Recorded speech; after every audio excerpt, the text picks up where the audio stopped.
বিদায়। হ্যাঁ, বাংলাদেশের সর্বকালের সেরা ক্রিকেটারের বিদায়। নিন্দুকদের যশন বানানোর উপলক্ষ এনে দিলেন দুনিয়ার প্রথম অলরাউন্ডার, যিনি শিকার করেছেন ৭০০ উইকেট, রান করেছেন ১৪,০০০। অবসরের টেবিলে তিনিই ছুড়লেন প্রথম কষাঘাত।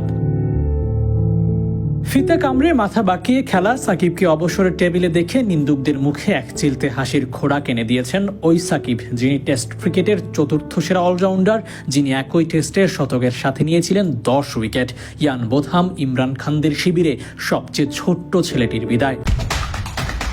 ক্রিকেট সহ সব খেলা দেখো বিঞ্জে মাত্র ১৯ টাকায়।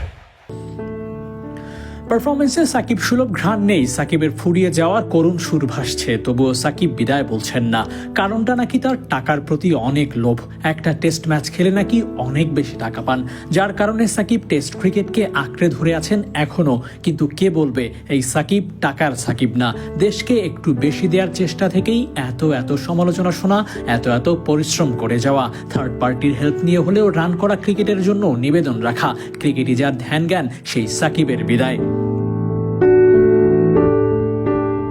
কিন্তু যখন বুঝলেন ক্রিকেট তাকে ছাড়তে হবে খুব শীঘ্রই, তখনই সাকিব বরাবরের মতো আনএক্সপেক্টেড ডেলিভারি দিলেন। একেবারে আর্ম বল যাকে বলে, টেস্ট অ্যান্ড টি-20 দুই ফরম্যাট থেকে বিদায় বললেন। প্রেস কনফারেন্সের টেবিলে বসে বাংলাদেশের কেউ যখন সাহস করে রিটায়ারমেন্ট কিংবা এটাই শেষ ম্যাচ বলতে পারে না, তখনই সাকিবের আবির্ভাব। সবাই যা পারে না সাকিব তাই পারেন, জানান দেন বিদায়। দুই ফরম্যাট থেকে চিরতরে বিদায় বললেন সাকিব আল হাসান।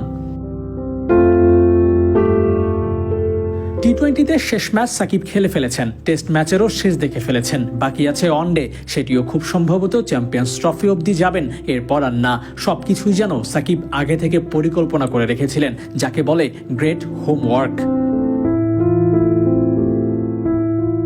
সাকিব চাইলেই তো আর কয়েকটা দিন খেলতে পারতেন, আঙুলের ইনজুরি সেরে উঠতে আর কদিনই বা লাগতো। কিন্তু সাকিব চাননি এমনটা হোক। দলের বোঝা হয়ে দলকে সার্ভিস দিতে চান না সাকিব, নাকি এবারের সমালোচনাটা একটু বেশি গায়ে মেখেছিলেন আল হাসান?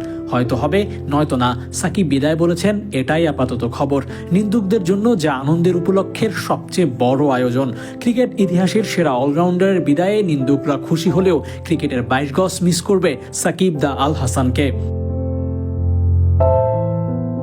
Abu Naim, sports Times.